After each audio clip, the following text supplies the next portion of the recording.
looking forward to hearing what you have to say on these important questions, particularly in the light of what happened last night in the House. So the first question I shall put, which is, what impact do you think that the Brexit process and Brexit negotiations have had on public confidence in democratic and parliamentary government? And then could or should the government have done more to inform and explain to the public? All right, okay. Well, the answer to the first one, Chairman, is Chow and Lai. Too soon to tell, I think he said about the French Revolution after a couple of centuries. And the same is true here. The general response I get, I represent a northern constituency. And so I bump into people in the Midlands and North en route home and when I'm there. And there are a variety of typical responses. One of them is, why isn't it done yet? Or isn't it done yet? Well, why don't you get on with it? There's a bit of that, quite understandably. A bit of it's, why is the government being so soft? That was a sort of generic response as well. Or why is the European Union being so unreasonable? So a variety of threads there. But I think the real answer to your question will be available probably in April of this year, when we have either left or not left. Because if we've not left, or it's not clear we are in the instant process of leaving through an implementation period or whatever, then I think we will see quite visible anger from the public at large. And not just those who might be counted as leavers. Because I've had quite a lot of Remainers who have said to me, or erstwhile Remainers who said to me, I've changed my mind, next time I vote leave, or why is it that that this is proving such a difficult process? And if they don't see a delivery on the vote of 2016, it will be really serious indeed. The second half of your question, remind me again, was? Could or should the government have done more to inform and explain to the public? Oh, yeah, yes. Well, I think the answer is definitely yes. The problem, of course, with that is that we are disentangling ourselves from 45 years of, you know better than anybody, of involvement with the European Union and its legal systems and so on. And inevitably, the tendency of government is to get sucked into dealing with the detail, dealing with the perceived problems. There's, of course, been a very large Remain campaign against it, as we've seen even more clearly recently, and raising problems, some of which don't actually exist. And so the tendency of government has always been to disappear into mechanics. And I think it was clear at the time, but it's certainly clear with hindsight, that to some extent that was a mistake. We have and should keep reminding people of the upsides and the benefits of departure. Now, Cabinet Ministers have, over time, done that from time to time. The Foreign Secretary did, the Trade Secretary did, I did, but inevitably, 9/10 of what we were doing was what you might term defensive work, rather than putting the case for what we were doing as well. And so one got overwhelmed. The third thing about it is, of course, the putting the case did not tend to get reported very much, whereas the defensive work was controversial very often and did get reported and dominated the news agenda. So whether it was overcomable, I'm certainly of the view that we should have done more, inevitably, but whether it was capable of being overcome, I'm not sure. Is there anything that you would like to add to the, as it were, in retrospect, to the letter that you wrote of resignation on the 8th of July? I mean, you'll remember what you said in it. I mean, you mentioned sequencing, and you also mentioned other matters relating to the Common Rule Book and the control over laws question. In a general sense, yes, I think it probably is worth me spending a couple of minutes, Mr. Cash, if you wish, on this. Can I put one health warning on this? A minister appearing before you, still serving as a minister, would have all his papers immediately available to him. I don't have that because of the rules of Whitehall.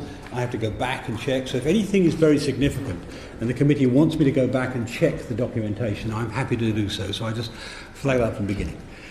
As I said in the letter, and probably best if I flesh it out so that the committee can see the sequence. As I said in the letter, there were a number of points which in my judgment explicitly said inside government at the time, strategic errors of negotiation were made. And what we saw yesterday, frankly, was the product of those strategic errors over the years, over the 2 years. They started most notably with the decision to concede the case on sequencing. This is a decision by number 10. Some of you may remember during the election campaign I said explicitly and publicly, that, I think quoting myself, the fight of the summer will be money and sequencing. As soon as I got back to the negotiation, the sequencing had been conceded by number 10, and that was where we're at. Now that's proven to be fundamental to the outcome, because had we been doing the two operations in parallel, then we would be far more advanced on the future partnership than we currently are. We've got a vague set of promises at the moment, very non-explicit. And what's more, I am certain in my mind that we would have tied elements of the 39 billion to progress on that further future partnership negotiation. It would not have been complete, because the union insisted it could not sign off such a deal until after we ceased to be members. But nevertheless, it would have been in sight of completion, which at the moment it's not. So that was the first big mistake. Was it who made did that decision initially come from the EU saying this is the way we want to do it, and then number 10 just said fine? Essentially, they laid down the law and number 10 conceded, to put it bluntly. That is pretty much what happened. And when I came back from the election, because I was, as you will remember, heavily involved in the defensive side of the election campaign, it was done. It had been conceded already. So it was very hard to unentangle without a major public row with number 10, which I didn't think was a good idea after that election result. So that started, and I had to decide how on earth to make this work better. Now I can go into the detail of that later. The second big problem was the concession on the Irish language, the full alignment language. Now I think it's worth explaining to the committee why I think we arrived at that point, because I think it does have implications for the way we manage these negotiations. Over the course of the summer, the focus was not on sequencing, but it was still on money. And there was a great challenge mounted by us to the European Union on their claim for basically 100 billion. That's what they were bidding for. You will remember that showed in the Financial Times, an obviously planted leak from Brussels and other places. And what we did over the summer was to challenge the legal basis of every element of that 100 billion. I mean, I have to say, with formidable effectiveness, and it's the one time I'm going to be complimentary about the Treasury. They were very good at this, and their Treasury lawyer was very good. He was a very, very experienced, capable lawyer, but a very young-looking lawyer, and they got even crosser because he looked so young. They thought we'd sent a teenager in to deal with him. But it was very effective as a mechanism of argument and negotiation. And we basically broke it all down and then allowed them to build it back up with the intention of using the 39 billion as it were, the way of pulling in the negotiation at a later stage. That was the intention. But when we came to October, and October was the first point of making progress, when we came to October, what happened was Mr. Barnier telegraphed that he wanted to make progress. Each stage had to make progress. And essentially the French President, Mr. Macron, intervened. We don't know that formally. That is just what we picked up on the channels, as it were, in Brussels. And I think, frankly, that number 10 was slightly rattled by that. And then that was made worse through the course of October, November, when we appeared to be grinding very slowly through the process. And I think number 10 was very, very concerned that we make progress in December. And what happened at the very end was Mr. Juncker offered a lunch to wrap up the end, the rather famous lunch now, to wrap up the final details. I thought, very good. Mr. Juncker would not offer such a lunch if he was not intending to wrap it all up and would be in a position to wrap it up. He wouldn't take that risk. So we're pretty much there. Then the last few days, Number 10 took over the last bit of negotiation. Fair enough, the Prime Minister was going to be there. She's the lead negotiator. And very suddenly we had conceded this full alignment language. I warned against it. The argument from Number 10 was, well, this is full alignment of outcomes, not full alignment of regulations. And my response to that was, are you sure the other side see it that way? Because since the Balfour Declaration onwards, two sides seeing the same words in different terms leads to problems lasting decades or even centuries. Oh yes. Well, as it turned out, of course, that was not the case. I've driven my old Minister of State away already. I'll be back. The Schwarzenegger response. He told us before that He's heard it, he knows the story, exactly, he knows the story. So that, of course, caused the trail of events which has led to today. The subsequent events are probably better known. There was the questions of the temporary customs area, where we made excessive concessions, in my view, and the open-ended element of it. That's what's become the backstop. Again, there was a semi-public row about that. And then, of course, finally, in the Chequers proposal, we made proposals which, in my view, were more than our red lines. Certainly the red lines laid out in Lancaster House. I think its second anniversary is tomorrow. Certainly the red lines laid out in Lancaster House. But more than the red lines. And actually I did not think, and I said in terms, they would not deliver the outcome, the response to European that they wanted from the European Union, and indeed that's turned out to be the case. So that's the fleshing out, Mr. Chairman, if that's helpful. Good. Kate Hoey. Yes, second question. I mean, I'll ask a little bit more about the sequencing, but just on the question of keeping the House of Commons and the House of Lords informed on the process of negotiations, which obviously the European Parliament was being involved. I mean, do you think, I mean, I'm sure you did because you spent such a lot of time giving evidence and making statements, but do you think government could have done anything more to keep Parliament informed of the basis and the progress? And not really. I mean, you have two difficulties here. I mean, I think, well, I know that during my time in the job, I appeared in front of the House more times than any other cabinet minister, almost monthly at one point in time. And that's not including the legislative appearances, they're just statements and the like. We put as much in the public domain as we could, but some of the approach to questions put by members of the House could almost have been designed to be helpful to the European Commission. You may remember the controversy over the sectoral analyses, which were called impact assessments by some members of the House. They weren't impact assessments, they were sectoral analyses. That sort of thing. What harm would be done by the absence of a deal? What harm would be done? What's the upside? What's the possible benefits of that? This is gold dust to the other side. It allows them to price out the offer they make to you, or the offer they don't make to you. And so there's a balancing act there. And I made it plain to the Brexit Committee and to the House of Lords that I would always try and put the national negotiating interest cut-off into that requirement. They didn't always respect that, and the fight over sectoral analysis, the humble address argument, certainly reflected a lack of respect for that view. But as best we could, yes, as best we could. Yeah. Looking back on your time in that job, do you think perhaps, I mean, I appreciate that probably it wasn't necessarily you as Downing Street, but that officials were given too much sort of string to go off and do things? Well, I think it changed over time. I think two things happened. I mean, the first thing to say is it's hardly a secret to say that the majority of Whitehall was not exactly enthusiastically pro-leave. Yeah? In fact, you can probably count on the fingers of no hands the number of permanent secretaries that voted to leave. I'm guessing, but I would be surprised if I'm wrong. So you don't have to sort of accuse them of being anti-patriotic to say that they weren't enthusiastic about some of these things. They thought the best interest of the country was to stay in.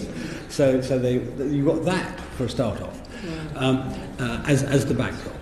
And the second thing that happened, I think, to some extent, is when Number 10 got more nervous over the course of that autumn, the battle over money, the hanging back on the approval of the next stage by Macron and so on, they tended to rely on more and more small c conservative advice, more cautious advice.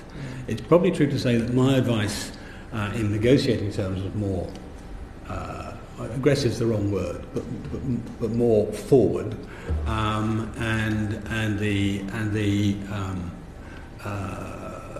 Whitehall advice was more risk minimising, shall we say, put it that way. And the more worried Number 10 got about progress, the more likely it would be to follow that. And the result is we have ended up with what I would describe as a Remainers Brexit. You know? And that's the problem, that focusing on what they think matters about Brexit rather than what motivated 17.5 million people. Now, as my question on sequencing has more or less been answered, can I just ask you, one of the things that we noticed in the Northern Ireland Select Committee when we went over to Brussels was the amount of activity from the Irish government. I mean, they were everywhere. They have a huge organisation. They're whining, dining, doing all the usual things that Irish embassies like to do. Do you think, was there ever any thought given to perhaps, when parts of that were being discussed, to bring in one of your confidence and supply people, like Sammy Wilson, for example, to be there, in terms of that whole Irish Northern Ireland dimension, because it did seem as if that was being led by people who perhaps didn't really understand or didn't want to understand the whole border political issue. Yeah, I mean, we were handicapped in two ways in that, and unpredictably handicapped. And first thing to say, this is not an excuse; it's just a reason. DEXA is a very small coordinating department, a few hundred people at that time, a bit more now, and it doesn't have massive amounts of spare resources to basically it worked by using the resources in each department. Now, what happened in Northern Ireland, you'll remember, is two things.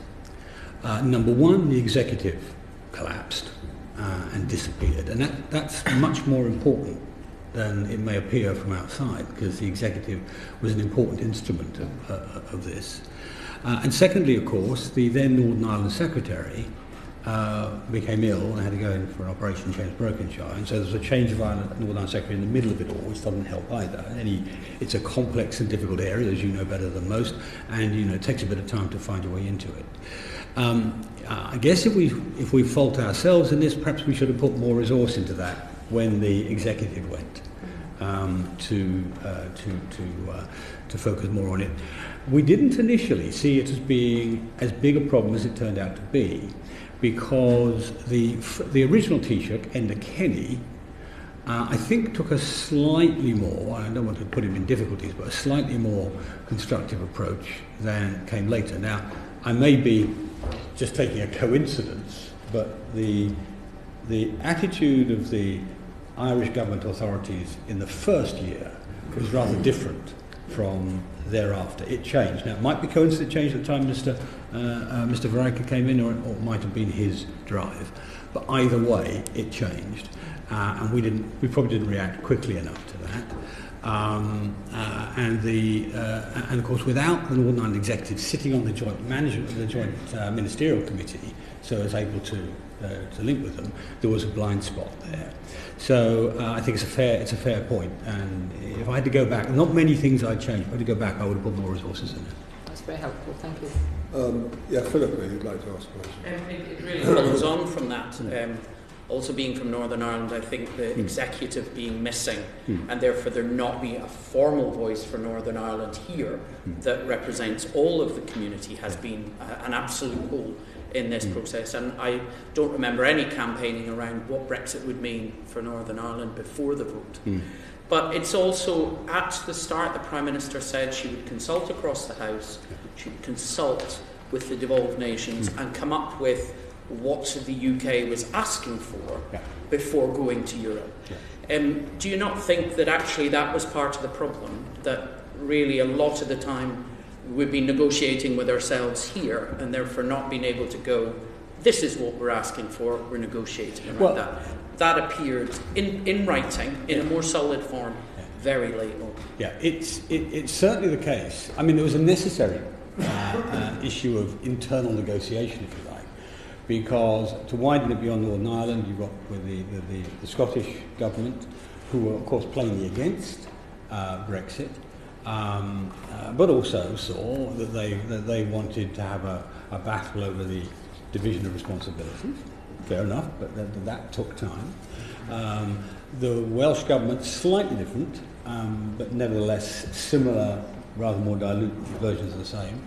And we would have expected a similar sort of argument with the Northern Ireland Executive, a debate with them, and it sort of vanished in the middle. Yes, it probably did slow things down at the time. I mean, more generally, one of the arguments in government, again, which I think is in the public domain, Mr. Cash, so I don't think I'm breaking many confidences in this, as I wanted to have a white paper much earlier than we did. I mean, literally over a year earlier, a year and a half earlier. And there was resistance in Whitehall broadly and in Number 10 and Treasury specifically to that for some time. And Why it was helped that? by that. David, why was that? Why did they resist it? What was the reason Well, given? I think partly because what I was trying to do was to resolve some issues which people didn't want resolved immediately. I mean, the most obvious example is on handling of customs. You will remember the two completely different approaches to customs management. My preferred one, accelerated and simplified, what was called max-fac, is a terrible word for it, but an accelerated and simplified customs procedure, and the so-called future customs arrangement, which was an exotic new invention, which still has never been done anywhere in the world. And there were some people in Whitehall who wanted to keep both in play. But there were other arguments as well. The other thing was just a simple procedural one. I mean, one of the things that's happened since you and I, Mr. Cash, first went round these rounds when I was the Europe Minister, is the process of decision-making in Whitehall has become much more ponderous. So there was an argument, which took some time with Jeremy Hayward and others, that every single chapter of any new white paper has to go through a full Whitehall write-round process. Well, the Whitehall write-round process is effectively a veto, a multiple veto, and takes forever. I said, no, if you do that, it will take us years and years and years. Let's get each department to agree its chapter, and then we'll do the collective write-round at the end. So there were procedural issues as well. But is it not that before you're asking Whitehall to enable or inquire or pull together what you want to do, you actually have to have the more political, rough sketch of what you're going to do? Yeah. And is it not the fact that we actually had people who are very strong believers in Brexit and people who are utterly against and people who would have accepted a soft were all in the same lobby? Is that it was the failure, this use of, I need to keep my cards close to my chest, I can't possibly discuss these things, this shutting Parliament out a little bit at the of start is why we had last night. It didn't shut Parliament out. No, I don't think that's true. And it wasn't a question of keeping cards unnecessarily close to the chest. But the best exemplifier of what you're saying, I mean, there is a point in what you're saying. I mean, the best exemplifier of this was when we did eventually get to the point of saying, right, we're going to have a white paper. The first stage of it was the February checkers of last year. This was the checkers, which was the so-called SN committee, the Strategic Negotiating Committee, not the big cabinet, full cabinet one, but the SN one. This was in February, and the argument, in essence, was about right to diverge. You may remember the headlines that came out from it. I was deemed by the tabloid scorers on this to have won this argument because we got right to diverge into the phrasing. But that sort of issue, the extent to which you concede to Europe effective control of harmonisation on the one end, those who basically want to stay in single market, those who don't want to leave at all, and those at the other end who want to see us make the most of the opportunity and deliver more freedom. We may still conform, but we have at least the right to diverge. That was where the battle was. It wasn't the only one. Customs was another one, and there were others, but there are a number of fundamental areas where Number 10 didn't want to decide it, or we hadn't got a resolution. And we got to an apparent resolution in February, but as subsequent events turned out, it wasn't a real resolution. Andrew Lear, please. Thank you, Chairman. So you've touched upon checkers, two checkers, but talking checkers about one and checkers two. The big one now, the big checkers. The white paper was published on the 12th of July, 6 days after that whole cabinet checkers meeting. So, to what extent did that white paper on the UK's future relationship with the EU encapsulate agreements that were made by Cabinet at Chequers just those few days earlier, or had large parts of the contents been already agreed? Oh, the agreed? No. I mean, what happened was DEXU was writing its white paper with consultation with all sorts of other departments, and all other departments in effect. We got to the Monday before, Chequers on Friday. We got to the Monday, and then I was shown the alternative version of the white paper, which basically been written in number 10. And I said to the Prime Minister, this won't work for the following, I think it's 5 reasons, I can't remember all of them now, I'll resurrect them if you want me to. And he said, well, this is what we have to do, this is the only thing that's negotiable, which I didn't agree with, and this is what we have to deliver, and I said, you won't be able to deliver it through Parliament, I'm afraid it's been proven altogether too true, and indeed it will not deliver for you the negotiating response you want from the other side. And there's just a point of almost negotiating theory in this. If you continually deal with the person across the table, I won't call them opponents, but the people you're negotiating with, and every single time they make a demand, you make a concession. They make another demand, you make another concession. They don't stop making demands until you started refusing the concessions, right? And what the theory behind the white paper was, we make another big concession and that will settle it, which seemed to me to have the opposite, would likely to have the opposite effect to what was intended. So that was part of the argument. But this was not unusual for me to have a bilateral with the Prime Minister, literally just one-on-one, virtually with a note taker, and me to disagree with that. I mean, that's part of my job. I mean, it's part, to be the devil's advocate and to argue the other case. And normally what happened under those circumstances, I would, and you never knew about this because I may have been unique, I don't know, but I have a belief in Marquis of Queensberry rules. I don't brief, and you ask the press, I don't brief and I don't spin on these things, so you don't know about it. But what my role was, I then said, okay, let me look at it, go away and see if I can make it work. Change the wording, put constraints into it, and so on. Broadly speaking, with one big exception, that had worked previously. So I said, I need to see the written version. So I saw the written version of these major points, the major chapters, and 70%, the unimportant, the uncontroversial 70% of the white paper was the same. It's the controversial 30% was. And when I saw that on Wednesday, I wrote back within an hour saying, this won't work for the following reasons. And that letter will no doubt become a matter of public record in 30 years' time, or sooner. And the number 10 came straight back, because they knew what I was going to say, saying, no, but we insist on this, right? Yeah. So that was the document that was put to Chequers on the Friday. Yeah. At Chequers, I'm very conscious got to obey the ministerial code in my evidence to you, so I probably shouldn't detail who said what. But it was plain as a pikestaff. I had serious objections to 5 elements of the white paper, 5 clauses. I made that plain, but it's true to say that I lost in as it were, the voices by about 5 to 1. Whether that was an organised 5 to 1 or whether it was a spontaneous 5 to 1, your guess is as good as mine. So when all this paperwork arrived that was not your way or the way you wanted to do this, did you at that stage say, where's all this come from? Who's been doing all this while I've been doing something else? Or was it slightly less unexpected than that? Well, I mean, the answer to the question is obvious. It's the number 10 unit, with the only other possible source. Now, there would be influences in that. I'd expect the Treasury and the Business Department, because these are the ones who are most on the other side of the argument, to have been influences in it. But it came from number 10. Yeah. And so, just to sort of conclude this section in that case, to what extent would you... And the answer to your implicit question in the middle of it is yes, there was a precursor to this as well. There was, right. So to what extent would you say, as it turned out, you were involved in the preparation of the white paper as it appeared prior to your resignation? Well, on the critical controversial areas, I wasn't. Right. I had 5 days' notice, effectively. On that question, go back to the early days when Oliver Robbins, who appeared in front of this committee, of course, after a good deal of determination on our part to make sure that he did, you probably recall some of that.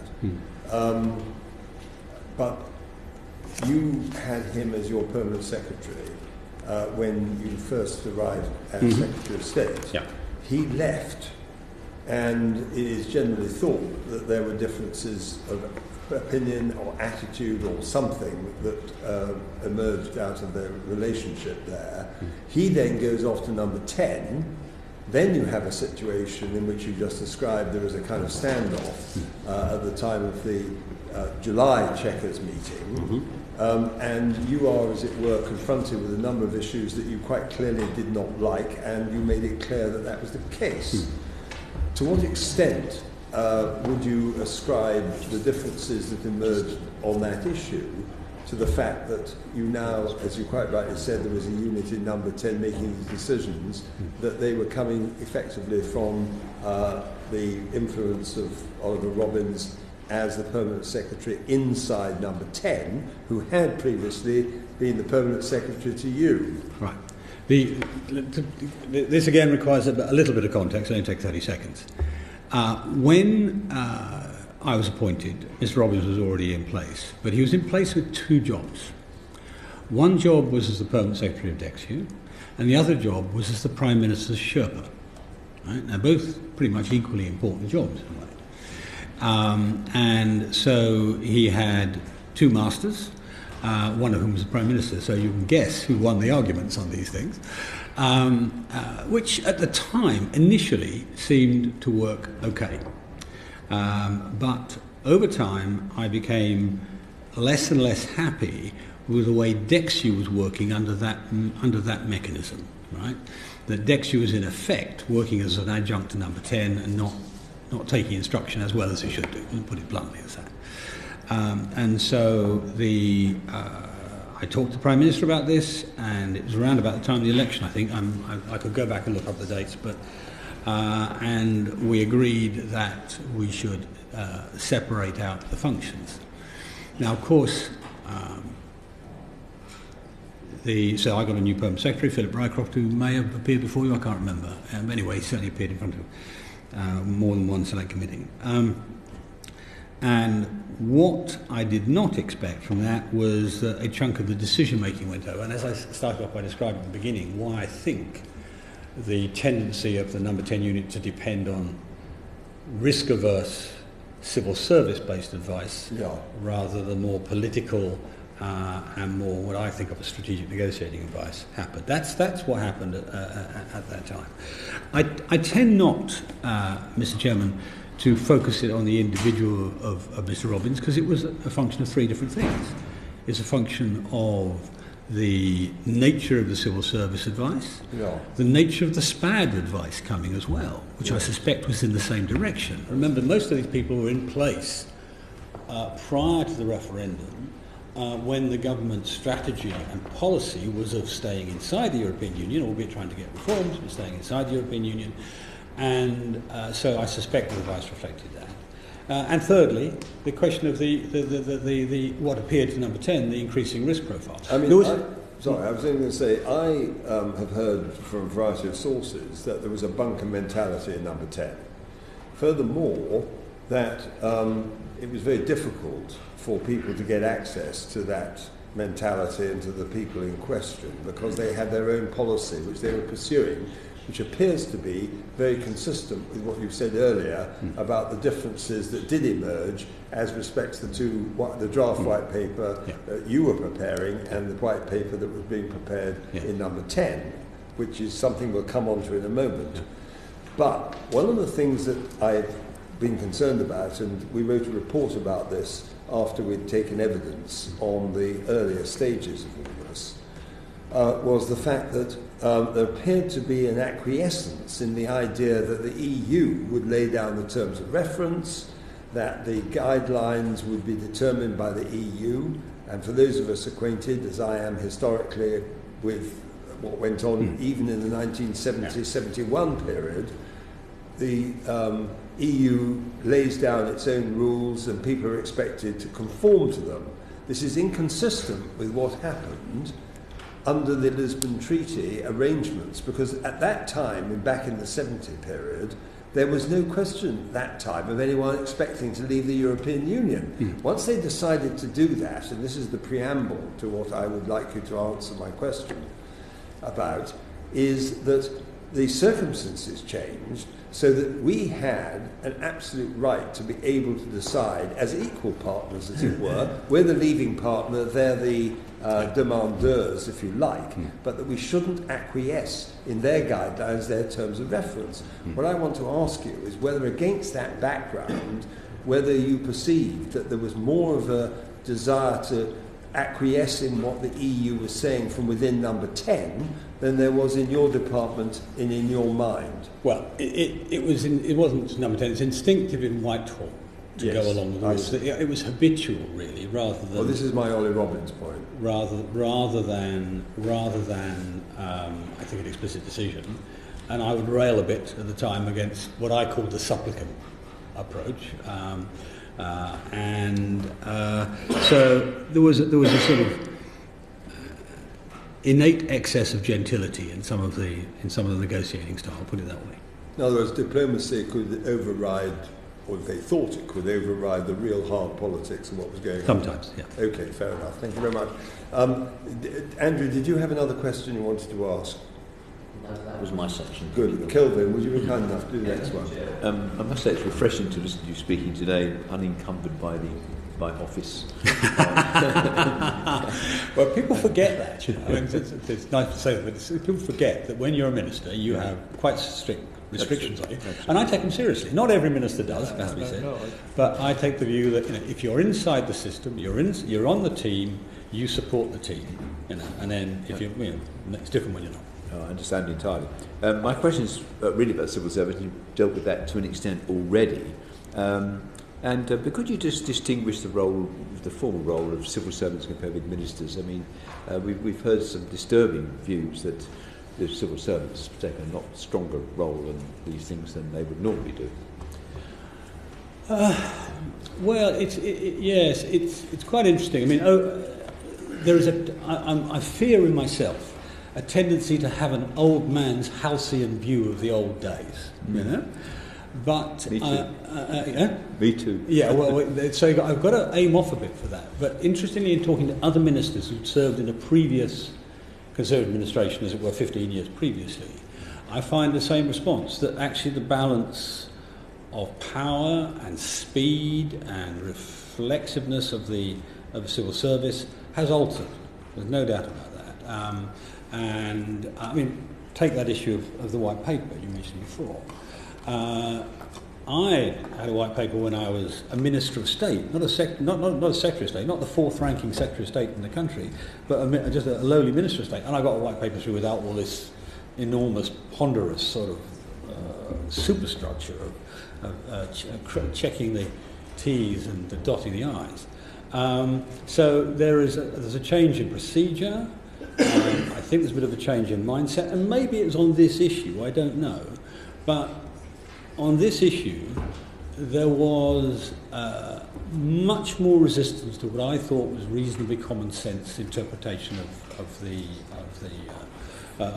referendum, and that was a permanent.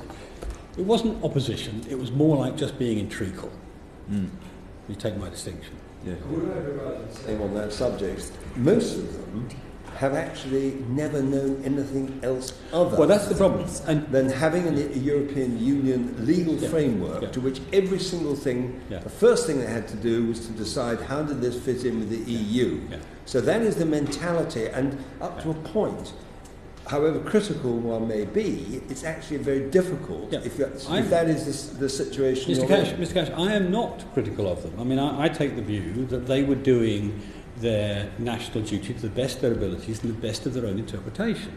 And it's certainly the case in Dexu, which I can speak for, a number of people I don't know whether they put their careers on the line, but they certainly took a gamble coming into a brand new department, which would be seen as controversial within Whitehall, and to fight for a cause which much of Whitehall didn't approve of.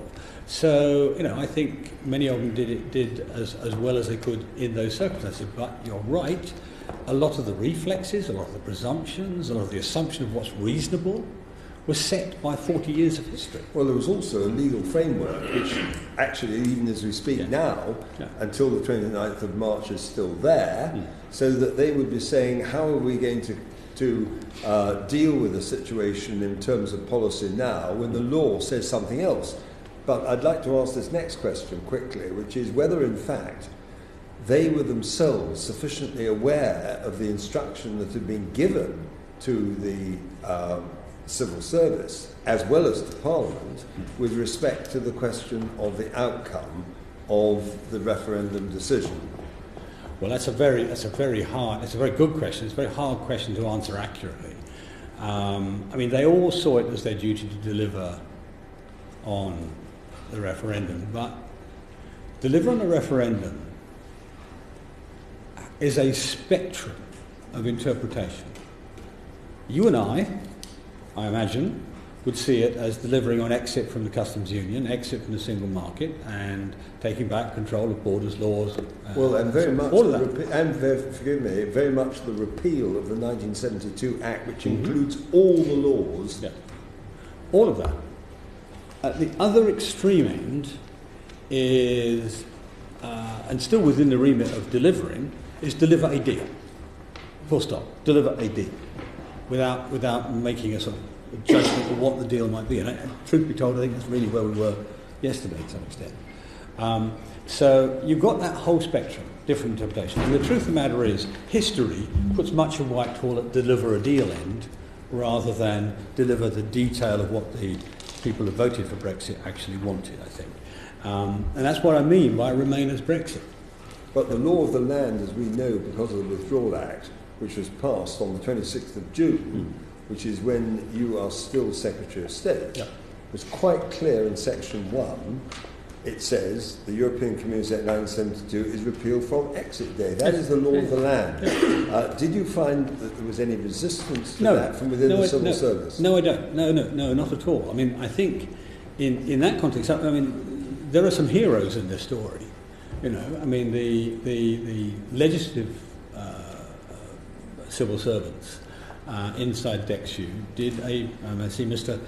Jones is nodding, did a pretty heroic job, both on the Article 50 Act, which somebody, I think it was Alex Salmon, said it was the first unamended act of any significance since 1918 or something, which sort of shocked me after the event, and the Withdrawal Act, which took a formidable amount of thought and work. It was based originally, in part, on work by yourself, Mr. Chairman. And they picked that up and ran with it and made it work and did a pretty good job in the face of quite heavy fire. The elements of this, there were really heroic work. Jeremy Haywood asked me to go and see him, late Jeremy Haywood, and he said, we've looked at your bill, which is the one I produced just before the referendum, and he said, this is the basis on which we think we need to proceed, which was a very good thing. Of course, I heard nothing more until the Prime Minister made the announcement. You know what was going on, but I didn't. But I think at that point, I'd very much like to bring in David Jones, because he's got a question to ask, which is to do with what was going on in your former department. David. In the same vein, you probably will recall that Suella Braverman, shortly after she resigned in November last year, wrote an article for the Telegraph, and she said, civil servants... I have to tell you, Mr. Jones, so many ministers have resigned, I had no idea. Well, she wrote, civil servants would routinely return from Brussels with the fruits of their endeavours, often having strayed beyond cabinet mandates or setting policy decisions in legally binding text before ministers had even discussed them. Do you recognise that pattern of behaviour? A pattern of behaviour, no, but I do recognise the behaviour. This is a fine distinction, but an important one. And, the best and worst example I can give you of this relates to the temporary customs area, which was the precursor of the backstop, or our version of the backstop. And when this was first moved to, this is one of those cases where I discussed with the Prime Minister what we could do. She had presented something to me, and I said, well, we've got to amend it in about 5 ways. I can't remember what all of the 5 ways are, but one of them was our right to decide when it finishes, our unfettered right to decide, that we don't leave this to a joint decision between us and the European Union or allow them to have a veto. This became very fundamental now. And so what happened as a result of this was we eventually had a decision which accepted my 5 conditions. And then what happened was, about a week later, the negotiating team came back and the 5 conditions didn't appear. So I had to have a fairly strong discussion with the Prime Minister, some of which made the public domain. If you look it up, is I think in May or June of last year. So it did happen. I mean, I wouldn't describe it as a pattern, but it happened on more than one occasion, certainly. Yes. More than 2 or 3 occasions. Okay, thank you. So very much, yes. Kelvin, yes, of course. Question about civil service. Over 50 years ago, when I was a student, I was taught by a former Treasury official. Very Did good. you ever recover? Well, he was actually a good guy, but he said that one of the virtues of the British civil service was within it, even though the civil service are officially politically neutral and advise all governments. You can find a range of views, and if they have policy changes, there's always somebody who's been thinking along those lines. Here's what I made earlier, kind of new policy, because policies do change. But that seems to have changed by the time Tony Benn became Minister of Secretary of State for Energy, because I was quite close to his team. He had a team of SPADs working for him. Oh, right. And he tried to get his own policies through and failed. The civil service just frustrated him and went to the Prime Minister and stopped him getting his own white paper on energy policy. So it seems to have changed a bit then. But is it not possible within the civil service to find people, though not overtly perhaps, having a range of views? Could you not have made sure that there were senior people who took your view, and I say my view, as well? I had been in the department for 3 weeks, and a member of my new private office, all brought together at a moment's notice, because none of them expected this outcome. And we were walking to a meeting. He was, because I never carry ID cards, it's a prejudice of mine, so he'd get me through all the security doors, and we were chatting, and as we finished, this man had worked in UCREP previously. I shouldn't tell you too much about him, I might blight his career. Yeah. And I said, I was talking about something that was going on. He said, yeah, that's why I voted to leave. Somebody working in UCREP, So yeah, there was diversity, and I think a number of people had the diverse view. But the truth of the matter is, I actually, Mr. Hopkins, I actually blame ourselves for some of this. The really obvious formal version of what you're talking about is when a new government comes in. There is a formal preparation process whereby the civil service has a worked up set of plans based on that government's manifesto. Now, when we have something as significant as a referendum on something as fundamental as our membership of the European Union, there ought to have been a worked up plan for both outcomes. And the fact that there was not a worked up plan for both outcomes, or not what you and I would call a worked up plan for terminating 45 years of association, was, in my view, a disgrace. And that wasn't the civil servants' fault, because I can't imagine that they didn't do anything unless they were told not to do it. And I'm guessing now, forgive me, Mr. Cash, I wander into guesswork, but I suspect they were told not to do it because it would be embarrassing if it got out that the preparation was being made. I bet you that's what happened. Yeah. But I don't blame the civil service for that at all. No, but the difficulty is that I think very, very, very few senior civil servants would have been pro-leave. Doesn't mean very, very few of them were capable of preparing a plan to leave, but I don't think they were formally asked to when they should have been, in my view.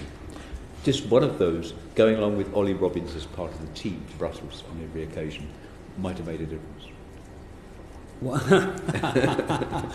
Well, you know, don't presume that wasn't the case. Don't presume that wasn't the case. Carry on that conversation, and I'm to come on to Philip Whitford in a moment. But I've had some pretty vigorous correspondence through the letters columns of various newspapers with former civil servants who've been very clear in their view that we should not leave the European Union. I mean, there's a whole stack of them.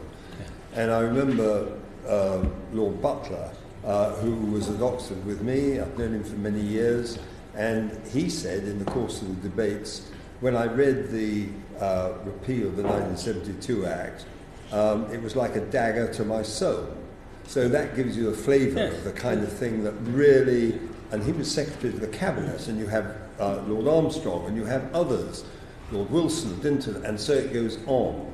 I've made a bit of a study of this, and there's no question, for example, if you read Con O'Neill's memoirs, that as far as he was concerned, I quoted this in a speech the other day, the negotiations, he said, were more or less a sideline. As far as he was concerned, the main objective was to deliver the political will of the Prime Minister and the Cabinet to get into the European Union, and one might say almost at any cost. So the question really of the role of the civil service is really quite a historic one and very firmly based at the very highest level. And it was definitely not, and remains, to my mind, very much in line with the kind of thinking they had.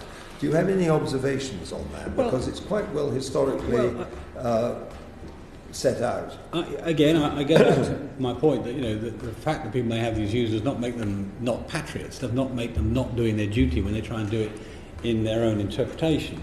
I mean, a month or so ago... And they did do Project Fair. Yes, they did, but that was some of them did. I mean, 2 months ago, just over 2 months ago, I went to Mons for the 100th anniversary of the armistice. And it just reminded me, I had a number of people come up to me and say, what do you think about this, given you were Brexit Secretary? And it reminded me that, you know, the origin of the conventional wisdom of the 70s and 80s and to some extent the 90s was this European Union was how you prevent another world war or another European war. And, you know, the motivation behind that tends to override lots of detailed critique and criticism. And I think that's where a lot of this came from. It's where Ken Clarke's views come from, I think. It's where Ted Heath's views came from. It's where, and where a whole generation of people's views came from. Now, it wasn't universal.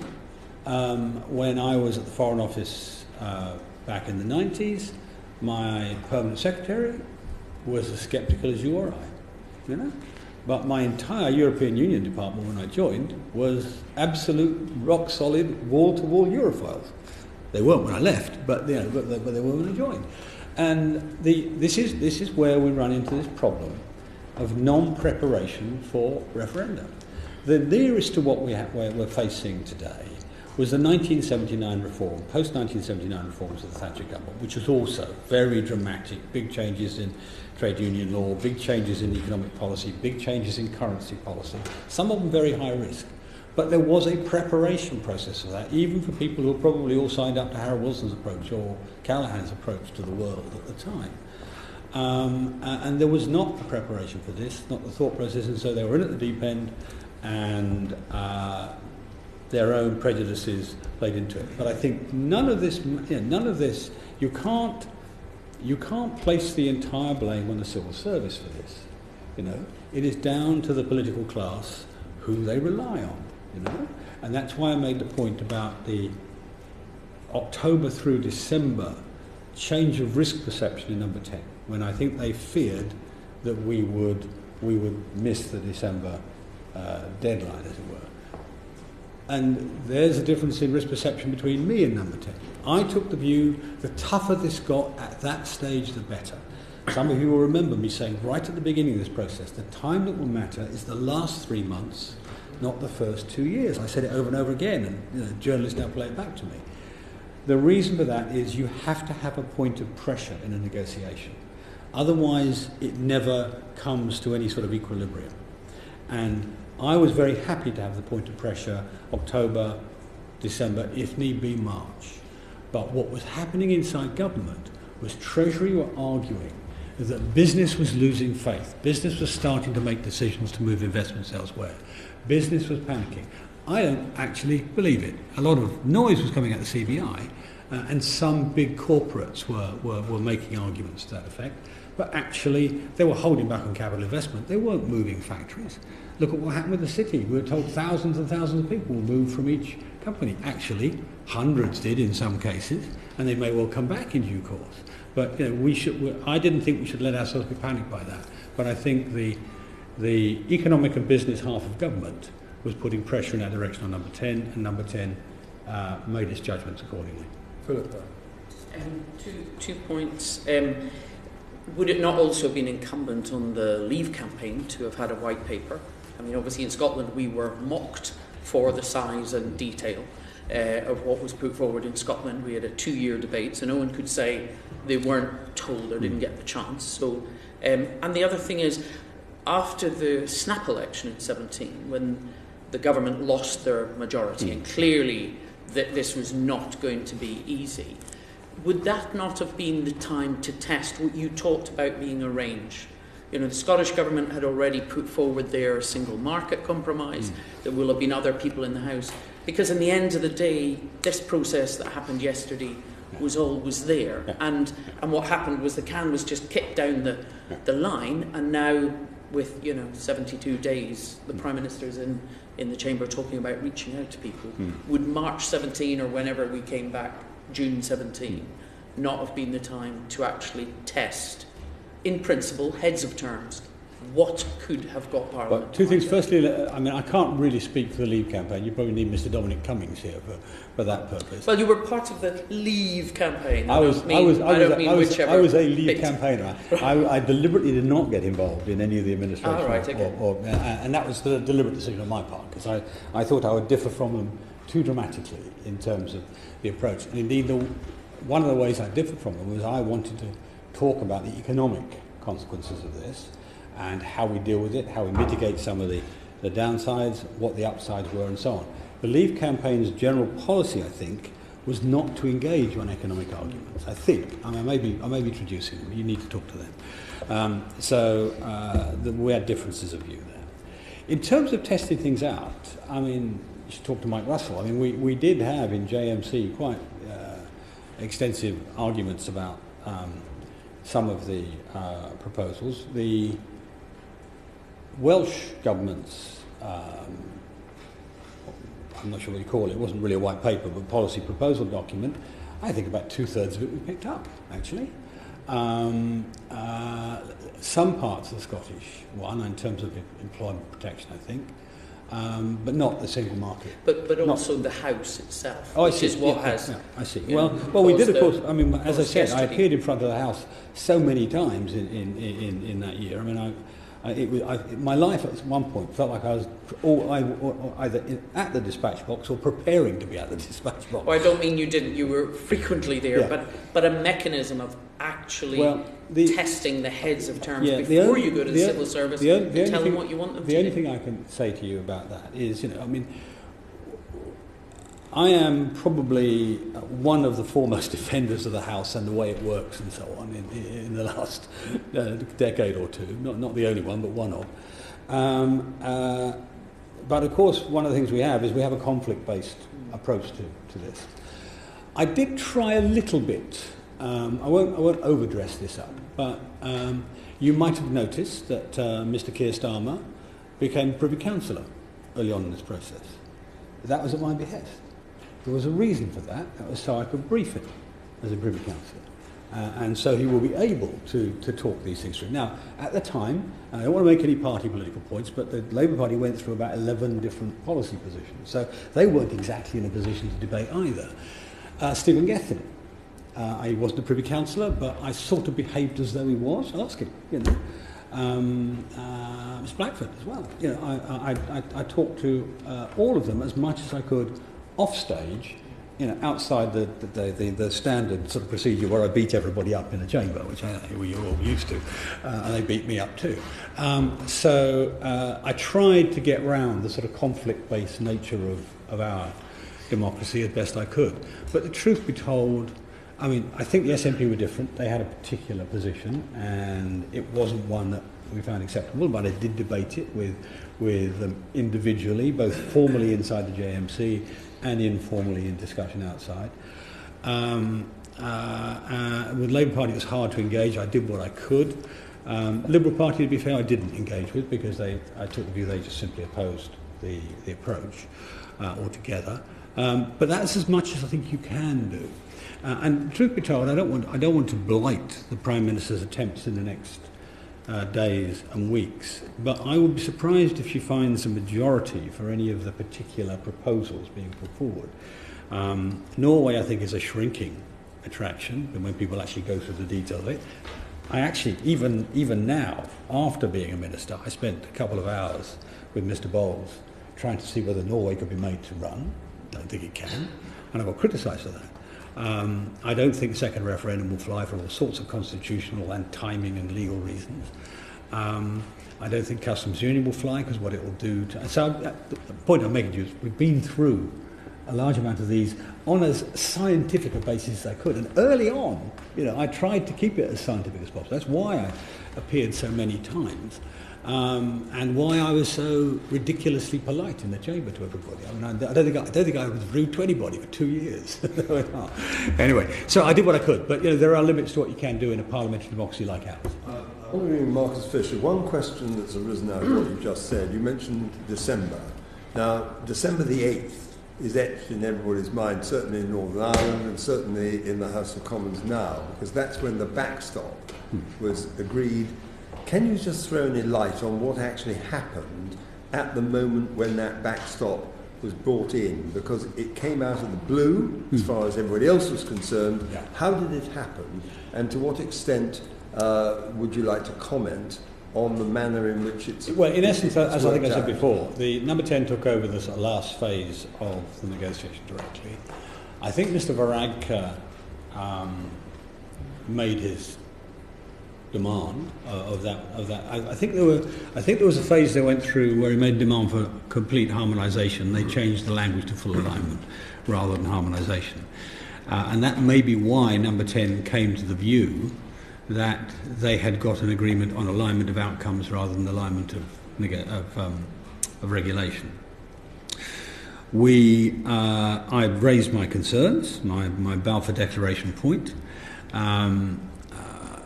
But it was plain that the Prime Minister wanted to make progress. That was the term used, make progress at the December Council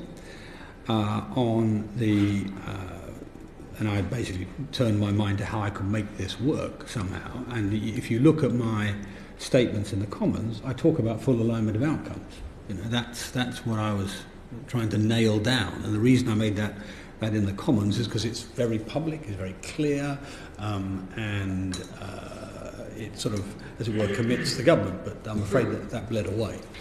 On the Monday, which I think was the 4th, we went to Brussels. There was a lunch. We were going through a series of things. We were having arguments about a variety of things which were not this fundamental issue at this stage. We were arguing, Mr. Cash, about one of the other things I was concerned about, which was the 8-year period on the rights of European citizens in the UK to have EU competent rights. And then there was a call from Arlene Foster, and I'm guessing about half an hour, at which it became plain that the DUP were concerned about that, and that we couldn't make progress. Bear in mind we depended on them for delivering the vote on this subject. We came back, there was 3 days of discussions with the DUP. This is from the 5th to the 8th, is it? Yes, basically. Eventually the Prime Minister had to say, well, we've got to come to a conclusion because the council coming the next week, and we went back crack of dawn on the Friday. I vaguely remember leaving home at about 3:30 in the morning. Yeah, I know, yeah. And we signed off on the full alignment words. But did the idea come from the Prime Minister The idea for the full alignment words? of the backstop? Because No. that was what being said yesterday in some of the debates. I heard one of the Northern Irish MPs actually saying the idea came from number 10. No, I don't think that's true. I can't be 100%. I'll go back and look at my papers, but I can't be 100% I think from. one of them said yesterday was that in the current renegotiations recently, no one at Downing Street or in the negotiation team asked to have the backstop put into a legal framework. I think that was recent. I think they have been told. I think what happened is the DUP have been told, either by the Irish government or by the Commission, I'm not sure which, that there was no request from the Prime Minister. I'm in no better position to answer that than you are. Okay. And I think you may be conflating those two things. All right. Marcus Fish, please. Thank you. Just to follow on that, just to clarify, so the appearance of the backstop as an idea back in December, where did that originate from? Well, a mixture of the Commission and the Irish government. It's very hard to tell the difference sometimes. They coordinate the positions very, very closely. It's those two, but we don't know the origin of the individual case. And the agreement to the full alignment language and what was eventually done there, what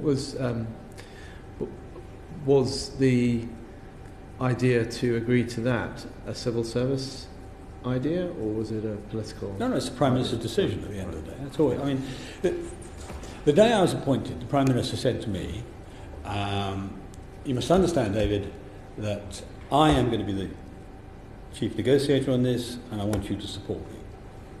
It's fair enough. This is such a big issue. The Prime Minister is the chief negotiator. She's the chief decision maker. Now, of course, she would have brought it back to Cabinet and presented it to Cabinet, but that is a mostly formal process. I can't remember a time when Cabinet altered one of these things in this government, or indeed I suspect in previous governments. But the formal decision is a Cabinet decision, but the effective decision is the Prime Minister's decision. Yes. But was she advised to make that decision by the civil service at the time? Now that I don't know. I mean, all I can tell you is my advice, which I have, and the context, which is concern over making progress. I used their term, making progress. I don't think it's a very accurate term. I think it's so in the period after that, was there ever a time that you're aware of when any particular civil servants regarded that as having been a mistake at all, do you think, to have conceded that backstop in the joint report? Oh, look, there's a spectrum of views within the civil service, and both as a result of their history, but also a result of what their task is. You know? Some of them would have viewed it as more difficult than others, undoubtedly. And probably the closer to the task they were, the more difficult they didn't get, I suspect. So do you think that, you mentioned the temporary customs arrangement that sort of appeared in May, June, do you think that was in any way an attempt to fix a mistake that had been made with the backstop? Oh, it might well have been. Yes, it might well have been. I mean, remember, it was a response to the temporary customs arrangement came after the union's proposal on backstop, which the Prime Minister said was unacceptable. And so this was their attempt Number 10's attempt to resolve that. And as I said, in my view, it went too far. And we had a sequence of events, which was my attempt to modify it, which I thought was agreed, which the negotiating team rolled back on. There was then a fairly public argument about it. The headlines, David Davis threatens to resign. Not true, but nevertheless, it's a reflection of a row going on, an argument going on. Normally, that's a typical number 10 briefing if you disagree with them, and eventually a sort of conclusion. Range, I've forgotten the wording now. Something like best endeavours or something, which is where we ended up with this. But at the end of the day, my view was and is that without legal underpinning of any agreement, it's not really an agreement. Yeah. So that temporary customs arrangement was one of the chapters in the proposed white paper. Was that what it was intended to go into? I can't remember if it was a chapter. I mean, it would have been a part of. Bear in mind, no. It wouldn't have been. No. I can't remember off the top of my head. You actually can't remember whether it was subject to the right round provisions that you said the cabinet secretary had stipulated. The eventual white paper was cleared at cabinet level, not in a right round process. That's one of the ironies of this, having had a big argument about a right round process. Indeed, but I'm actually just trying to understand exactly that process. So the TCA had been going around as part of a right round, had it before. No. What happened was the TCA was. I first discussed it with the Prime Minister. I suggested 5 amendments to it. It plus the 5 amendments. It went to a cabinet committee. I proposed the 5 amendments in the cabinet committee. I was led to believe that they had been accepted, and then it didn't turn up later on in the negotiation. So that was the process. Yeah.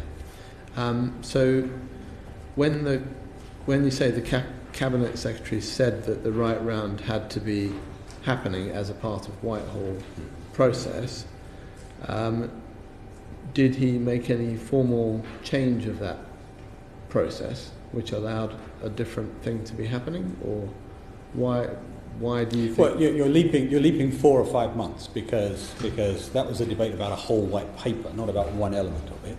What we eventually agreed was I would clear elements of the white paper with the relevant departments and then do a complete right round at the very end. That was what was proposed. So we went to a different procedure. All right, that was what happened.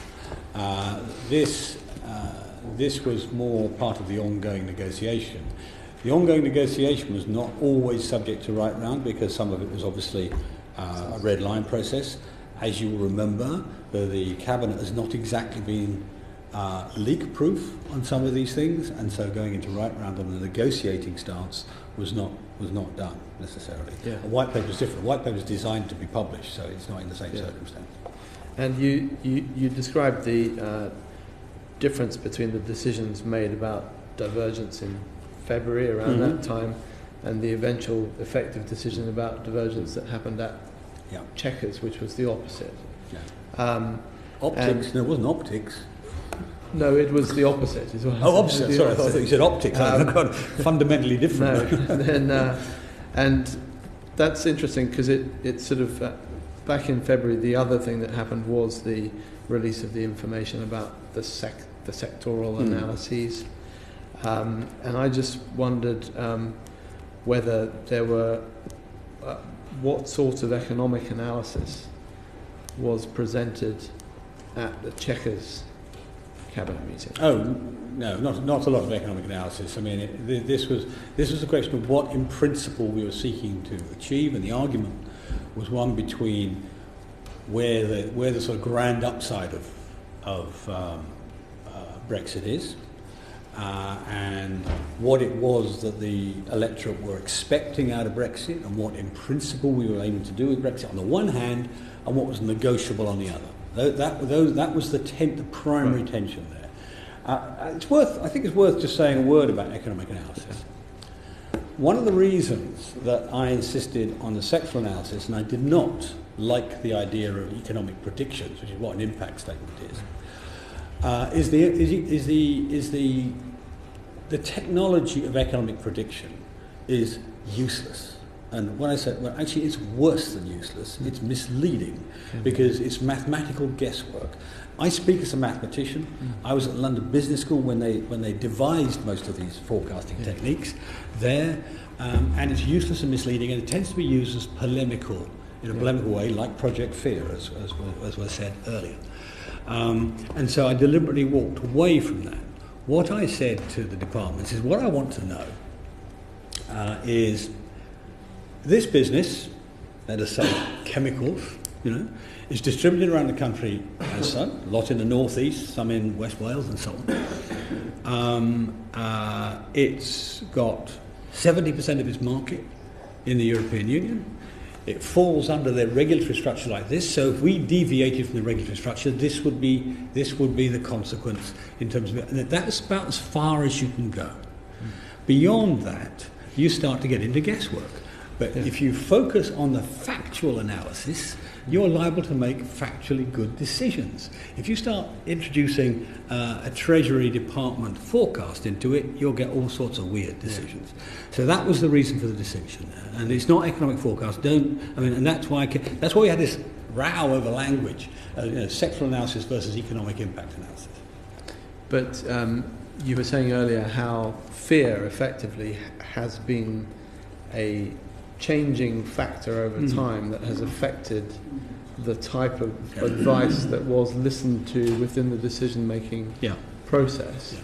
So I'm interested in that sense in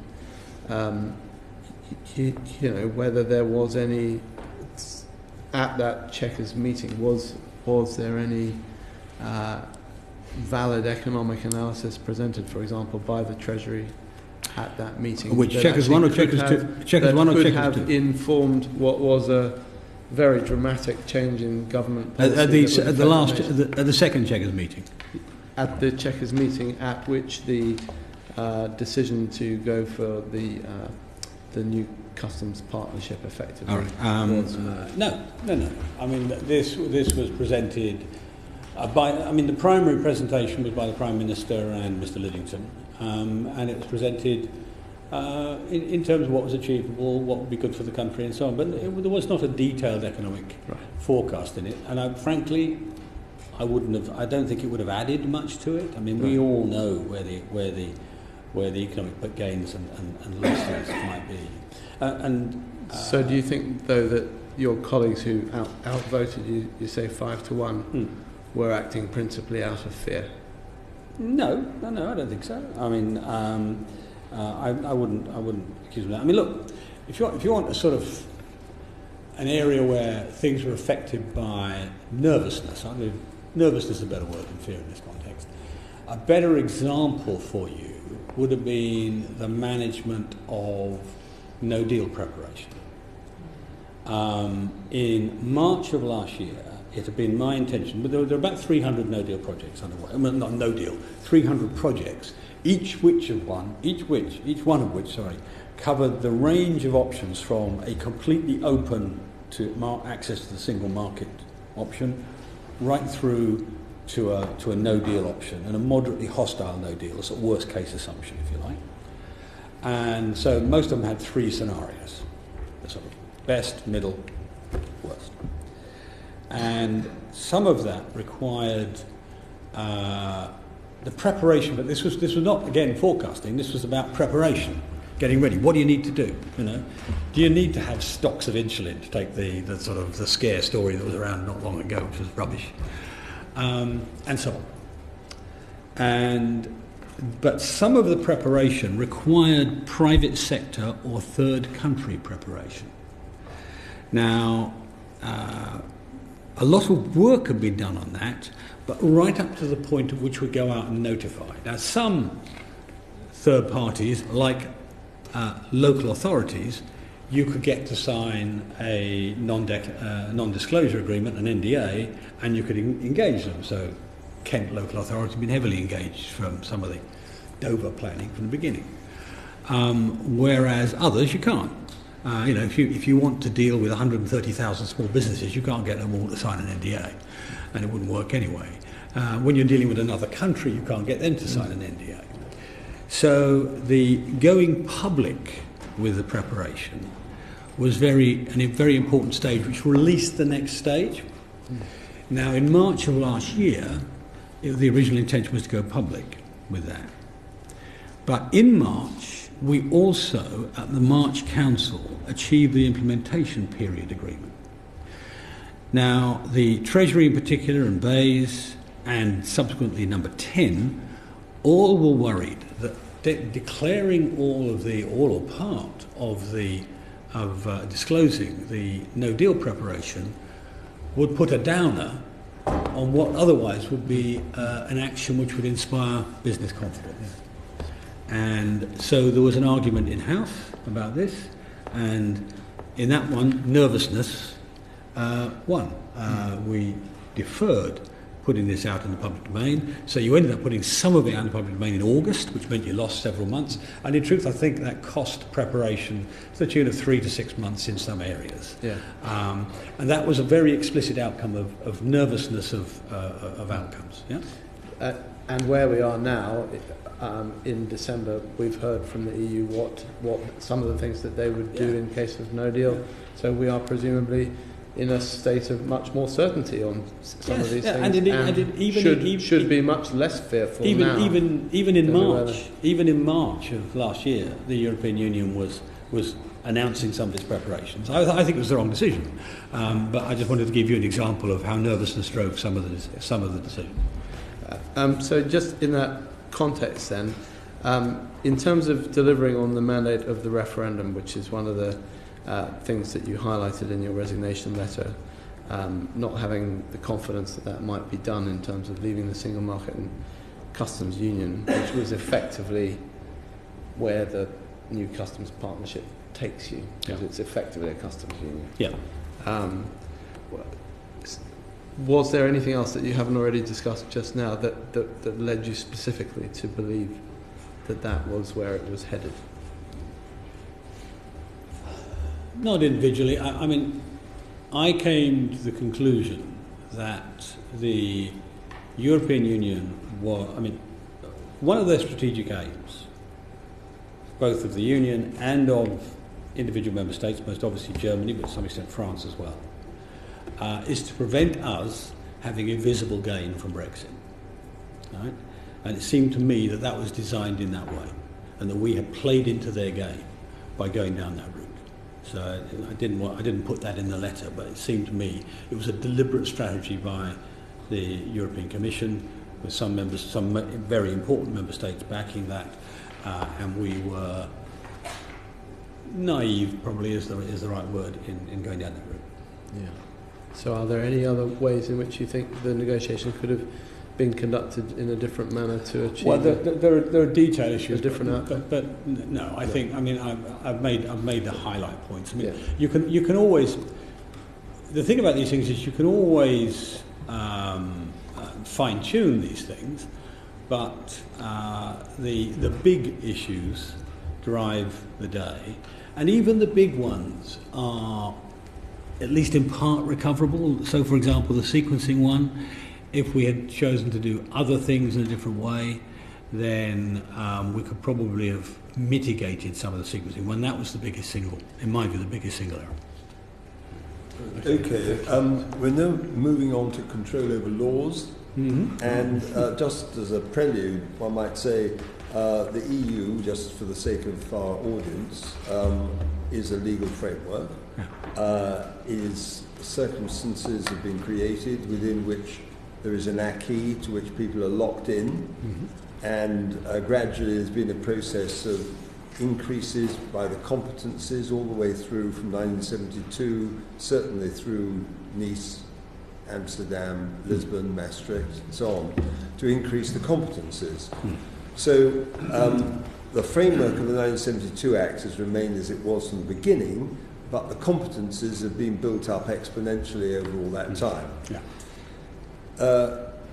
For those who are concerned about leaving the European Union, it's axiomatic that legislation which affects the UK and its citizens by virtue of general wishes of the electorate in general elections and its citizens should be the means whereby, through government and through parliamentary government, the laws that are received by our citizens should be made at Westminster and not in the EU, which is the reason why we're repealing the European Community Act 1972 under Section 1 of the Withdrawal Act, and that remains the position as of exit day. So what do you think, across the board, would be the best approach for the UK government to adopt as far as Brexit is concerned in order to deliver this outcome? You have to repeal the 72 Act, it's there, it's the law of the land. Do you have any thoughts about the manner in which the legislation is made, and what relevance does that have to your attitude to Brexit? Do you, in other words, agree with me that basically the most important objective is not just to give the referendum result implementation in law, but also to ensure subsequently that the laws are made by the people of this country and not imposed upon us, particularly behind closed doors, without our being involved in the process, because we won't be at the table, and there's no transcript, no Hansard, and for that matter, the votes of the people who are making the legislation are not even disclosed. Yeah. Well, I in agree. The Council of Ministers. Well, I agree, and the structure of the Withdrawal Act reflected that. And there are a couple of areas where I think this sort of the rubber meets the road in practical terms. One of them was how we dealt with historic EU decisions and EU case law. Where we ended up giving it the status of Supreme Court case law, so that it could in effect be overturned by the Supreme Court, or indeed overturned by Parliament. So that was one element of it. But this is also why, for me, the Chequers proposal was so lethal, because it talked about a common rule book, and it wasn't a common rule book at all. It was a handed down European rule book, and we had a lot of argument here about, well, it doesn't matter because the industries involved with the regulations are stable and there are not very many new regulations and so on. And I made the point there that the law is not a sort of artificial construct that doesn't have impact. In the case of the Common Rule Book, it gave the European Union control over regulation over new industries, which would determine how those new industries would develop. It would actually dictate our competitive advantage or disadvantage, and so on. So this was fundamental all over the place. And indeed, I mean, the right to diverge argument at the first Chequers was exactly all about that too. So yes, I mean, we are in the same place, Mr. Cash, which is why Sir William. I keep calling him Mr. Cash. It's Sir William. I get it right. You should have pulled me up. It doesn't worry me, so I'm sure it shouldn't worry you. You shouldn't worry. You should have pulled me up. But it worries me because of courtesy. That's all. But so I think we're in the same place here, and that's why, to a very large extent, the Withdrawal Act was based on a template very similar to one you designed some time ago. Yes. As respects the question of the manner in which we legislate here in this place, that is done in an open, transparent manner, and in the EU, the Council of Ministers does operate behind closed doors, and it does actually make decisions, and I'm asking for your confirmation about this, in a way that is quite often pre-planned. I had an exchange with Ken Clark during the course of the proceedings on the withdrawal bill, and he said actually it's worse than even I was describing, because he said we used to go off to lunch and make the decisions there. And the bottom line is it's essentially an undemocratic process by the standards of Westminster, and therefore that is in itself, I'm asking you, a reason for leaving the European Union, because the manner in which the legislation is made is not as democratic and as transparent as we would regard as being the norm. Yes, I think that's right. I mean, for me, although I'm most quoted about economic impacts, for me, the most important reason for leaving was the democratic reason. You know, we're a country that's big enough to make decisions about our own destiny. And for us, that will be an optimal approach in other ways too. So yes, of course that's right. And Ken is right. I mean, if the Commission want to separate you from your civil servants and therefore make you a little more pliable, they may think, they have the decision made over the lunch, which is just attended by the ministers, not by the civil servants even. So you know, that is true. The other thing about it, of course, is and I feel like I'm teaching in this committee, teaching grandmother to suck eggs. But the other thing about it is the irreversibility of European law. The acquis locks you in. The acquis locks in. The government never changes. I mean, you can't sack the Commission. I mean, when I sat as the PAC chairman, one of the things we had was the infamous scandal where the Commission resigned in place after the financial fraud. Yes. You know, and can you imagine a cabinet minister resigning in place? He resigned, but he's staying in his job, taking his salary, just not doing his job. No, ridiculous. So the irreversible nature of the acquis, the irremovable nature of effectively the European government are all things which are antithetical to our tradition of democracy.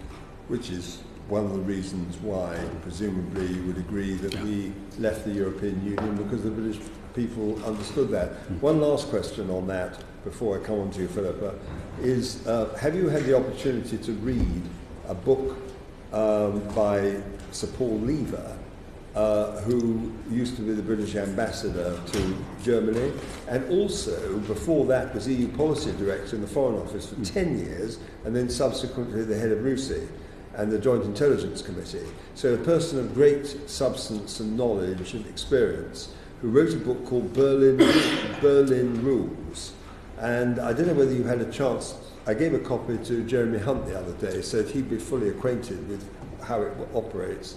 And according to Sir Paul Lever, what he says is that no decisions are taken either by the Commission or indeed by the member states without getting the prior agreement of Germany. He also says it is a German Europe, which I mentioned in my speech yesterday, of which I referred to when I was making my analysis of my reason for opposing the Maastricht Treaty. And I said that I thought that we'd end up with a German Europe, and he actually specifically says just that. We are more outvoted, according to our European Scrutiny Committee report a few years ago, than any other country. Twice as many. And most often, we are outvoted with the German participation. So there is a background to this. And I just wanted to ask you a more general question about that, which is, not only do we want to get back, I assume from what you've said before, our own democratic decision-making process, that part of that issue is that when you ask the question about control over laws, if we're not making the laws, and we're clearly not and wouldn't have been under this withdrawal agreement until it was killed stone dead yesterday, I hope, then the question is, who would control those laws? And if it happens to be that caucus, dominated largely by the influence of Germany, that's something which the British public really deserves to understand in order to be able to assess the extent to which they would want to leave the European Union. We weren't making the laws. If under this proposed withdrawal agreement we weren't even at the table and it was done behind closed doors, would it not be unbelievable that we would end up by having laws imposed upon us by other countries by majority vote when we weren't at the table and couldn't influence what was going on? What's your reaction to that question? I mean, two things. Yes, I do have a copy of Paul Lever's book. Paul Lever worked for me once when I ran a Cobra for 6 months. Really? A counter-terrorist Cobra, before he went to Europe. He's a very capable man. And truth be told, I've skimmed it. I haven't read it. I've read about half the chapters properly and skimmed the rest.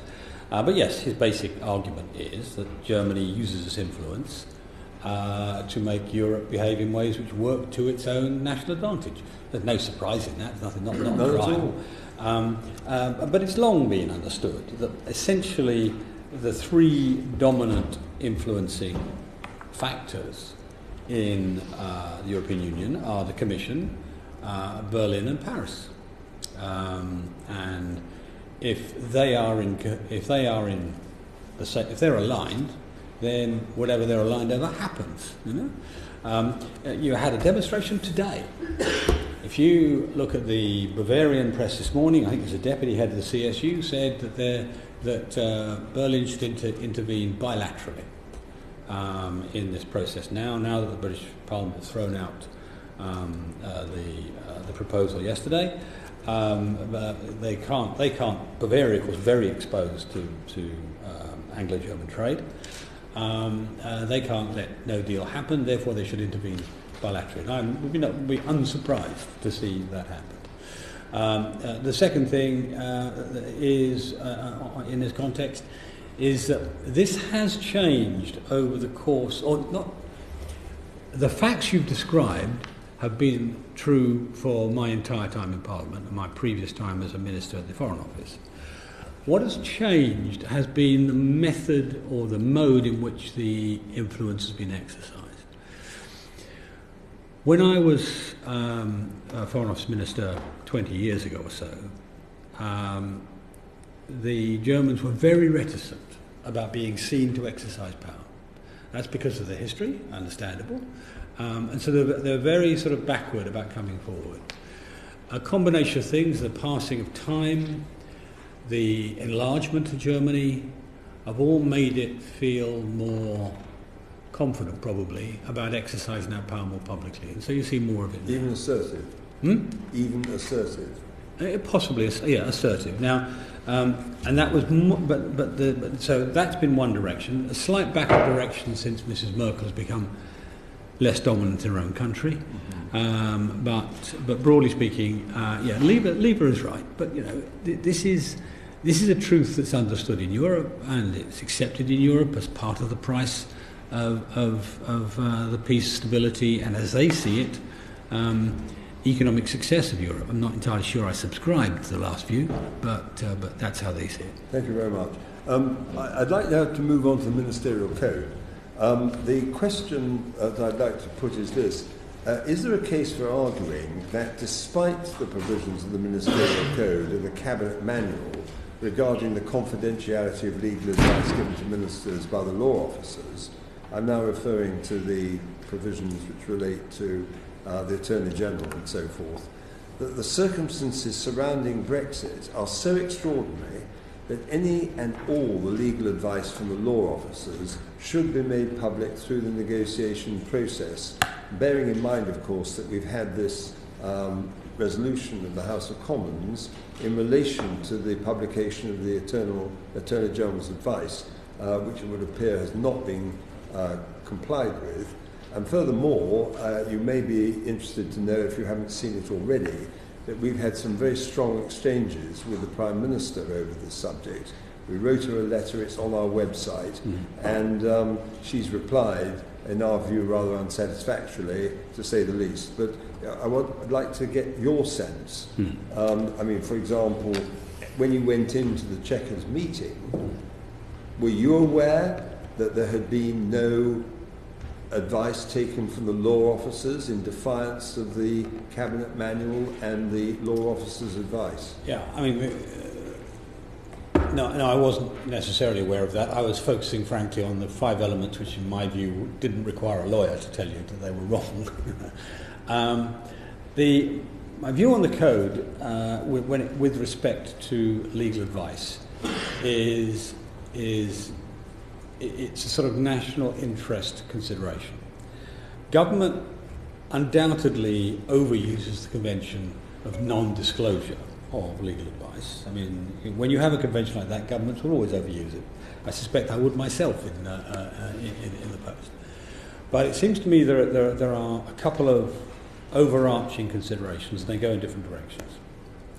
Overarching consideration number one is that just like economic advice, as Mr. Fish was asking me about earlier, sometimes release of information is deleterious to the negotiation, or potentially deleterious to the negotiation. But that is not true at the end. That's not true when the negotiation is concluded, by definition, virtually. Secondly, much of Parliament's judgment on a massive treaty change like this has to be driven by what the legal realities are. And the best legal, and what the government's logic about those legal realities are. And the best way of exposing that is opening up opening up the legal advice at that stage. And that's why, I think I was the first person, Chairman, to actually call for the release a month or two ago of the legal advice. But subject, as I say, to the time issue, and it seems to me the time issue evaporates as you get to the end of the negotiation, I think there's a very strong argument for Parliament having the right of access to that advice. And of course, against the background of the importance of the subject matter, the fact that the legal advice could have an enormous bearing, as it quite clearly did, for example, in different contexts altogether, but in relation to the Iraq War, when I was Shadow Attorney General, the question of the impact that it would have if the Attorney General's legal advice was in conflict with the policy that was being made, as I pointed out in the debate, could lead to the point where the Attorney General would resign, as suggested by the Bible on this subject, by someone called Mr. Edwards, who wrote the book on the role of the Attorney General. No. So your sense is to avoid the conflict by ensuring that the advice could be made available seems to me to make sense. But could you just confirm that I haven't at the appropriate time? I haven't read Mr. Edwards' book, but the thing I'd say to this is particularly true for complex treaty negotiations, because there is an inevitable temptation on the minister presenting the dispatch box to put the best gloss on the negotiation that he's just concluded. And I think you do need something which disciplines that best gloss, And we have seen it down the years. The Prime Minister comes back from a European summit and presents the latest treaty, normally before we've seen the text. Yeah.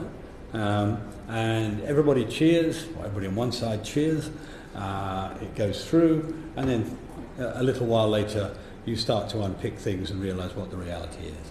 And I think at the end of the negotiation, the argument that the Attorney General is the government's lawyer and you wouldn't let a lawyer in a trial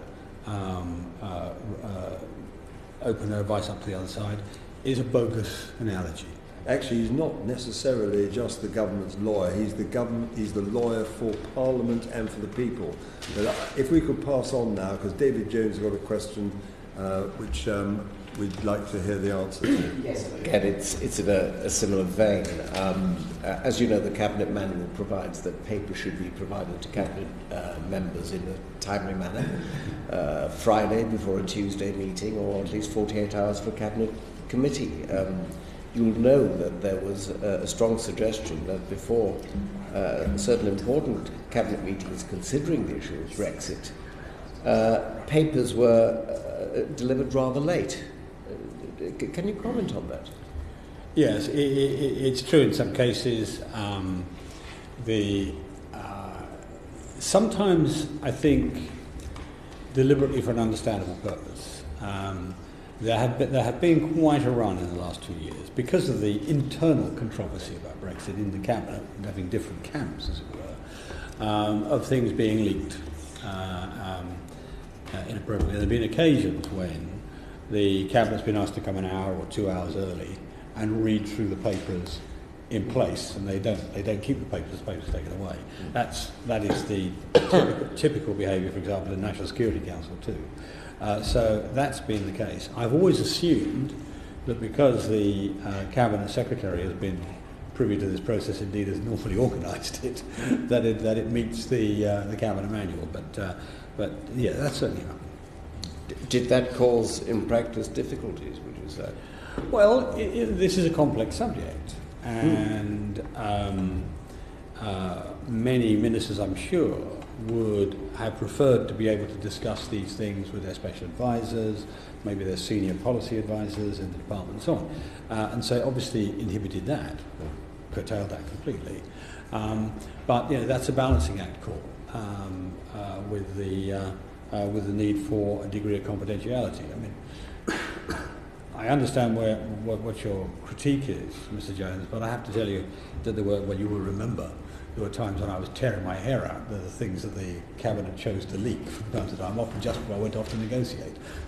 I'd love to be a fly on the wall on those meetings, but there we are. Could I yes, of course, absolutely. With a couple more Very points much on so. this.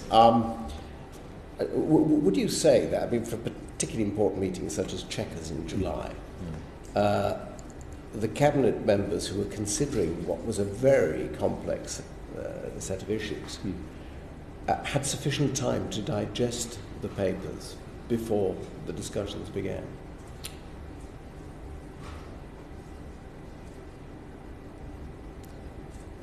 Well, my instinct was to say no. The reason I'm hesitating is because it seemed to me that the Cabinet positions, and I'm not going to detail them for obvious reasons, the positions taken by individual members of the Cabinet at that Cabinet meeting were pretty set before they arrived.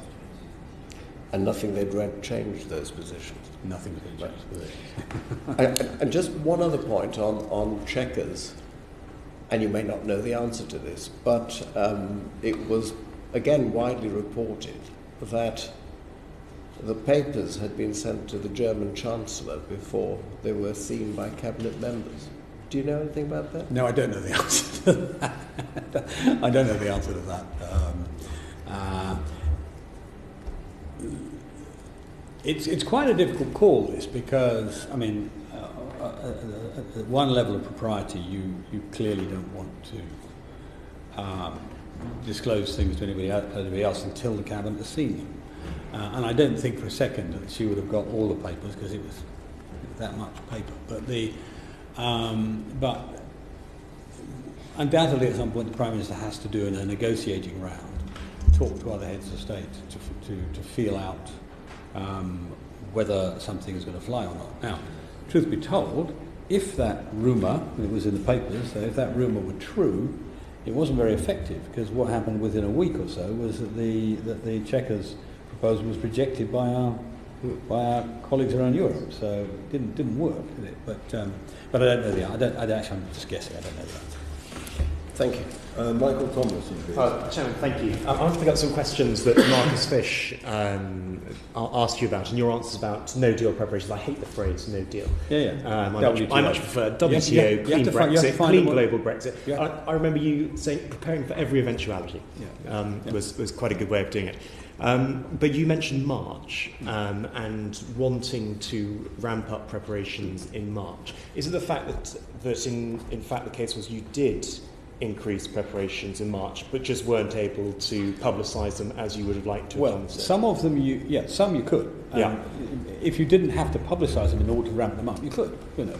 I mean, just so the committee understands, I mean, there's been a lot of bogus nonsense. I mean, I see that at least one rather brave civil servant went to the Telegraph over Christmas. People may not have read it, saying actually all this stuff about being no preparation is nonsense. There's hundreds of projects, in fact it's 300 plus, of which about 125 are critical one way or another.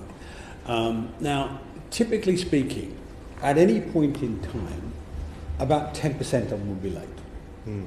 Not the same 10%. It will change, because 10% will be late, we chase up on the 10%, and then another 10%. But that's normal. Anybody who's run in business great big capital projects, as I have, you're quite used to this. The very fact that we're able to know that and monitor it is only because we put in place a huge critical path analysis exercise. Anyway, to come back to answer your question, so there were ones where we could ramp up the preparation process, but the ones where we couldn't were ones which required publication before we made any further progress. And the most obvious one, which is still there, is the one of preparation for small business handling of customs declarations to European destinations in the event of no deal. Now, this is, I mean, people make a great deal of this, including some of the supposed experts, but this is not that enormously difficult. The Union Custom Code has approximately 85 data categories. Yeah. Nobody uses all 85. You know, each product will be different, but it is things like what is the product, how many, what's the price, where's it come from, where's it going to, things like that. Most of which is on your invoice software. So writing the software to transfer that to a Union Customs Code compliant database system is not beyond the realms of mankind. But you need to start talking to people about their own software systems to do it, really. And that's what should have happened in March, and it will make it's still doable. Yeah. Whitehall has this view that somehow small businesses are not very nimble. Actually, small businesses are a hell of a lot more nimble than big businesses, because if they're not, they don't exist for very long. Yeah. So it can be done, but that's an example of what should have been done earlier. Yeah, that's and helpful. It's publication dependent. That's the point. Yeah. No, that's helpful, and we've seen that actually since then, preparations have been ramped up further. The Treasury has committed over £4 billion to this. And the Prime Minister, in my view, quite rightly, has been very firm that, come what may, we're leaving on the 29th of March. Yeah. What's your assessment of what that would be like if we didn't have a deal? If we didn't have a deal, well, I mean, it was quite interesting. I mean, I don't know, you probably don't listen to the Today programme at 6:10 in the morning. But I was on the Today programme last week, and I was asked about this question, and I said, well, you know, people keep going on about Calais-Dover. I said there are several answers to Calais-Dover. One is actually 40% of the Dover-Calais trade is transferable to other ports. 20% on the same mode, that means ro-ro, and another 20% if it can go to container. So that's the first answer. But the second answer is the French themselves don't want to create a problem. Yeah. Because you lock it up one way, you lock it up both ways. It's like a conveyor belt. You can't, or carousel. You can't just stop half the carousel. Yeah. And I said, but and that's what they're doing. And I talked about some of the preparations they made. Well, the Today programme, of course, would love to have the next day, ex-minister says X, and the French mayor of Calais says the opposite. They went to see them, and of course the French mayor of Calais went even further than I did, and said he was quite offended that people were making preparations for it to be blocked up. And so it didn't go out at 8:10, it went out at 6:10. Yeah. But that's not unusual. And I found with the mayor of Antwerp I saw, and Antwerp owns this port, and he said we've already started talking about how we're going to do it and so on. So a lot of the nominal fears are unreal.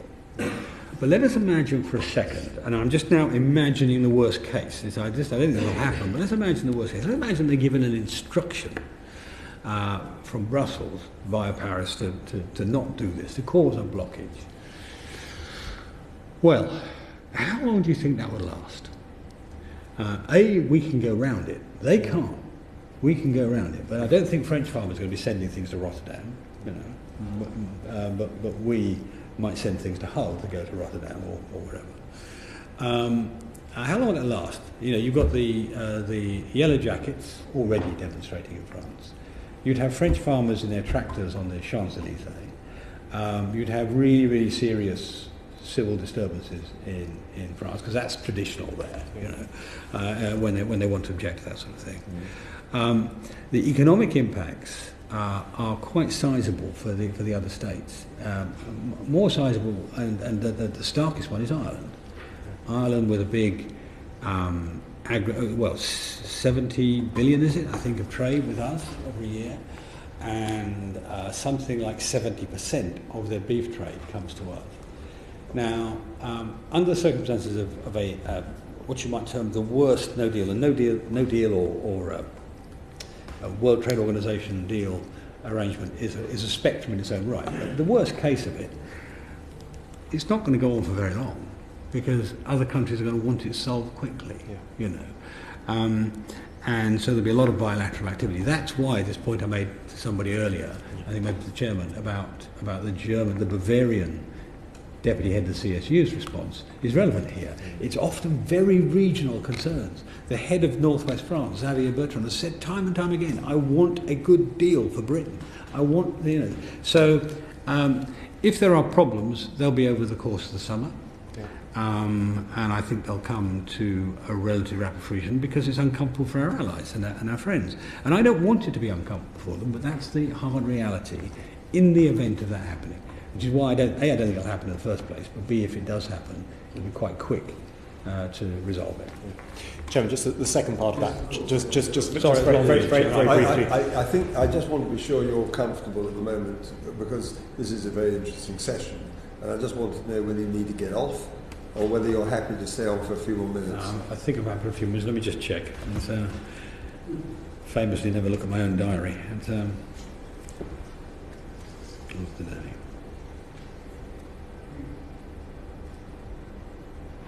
Yeah, I'm fine for another quarter of an hour. Is that all right? If that's all Yeah, right, I'll be very please. brief on this. It's about a second referendum. Yeah. The desirability, the possibility, the mechanics, and what would be required for it. What's your view? Oh, number one, desirability. I think there are quite a lot of citizens who would be offended by being asked again, and possibly asked several times until they get the answer right.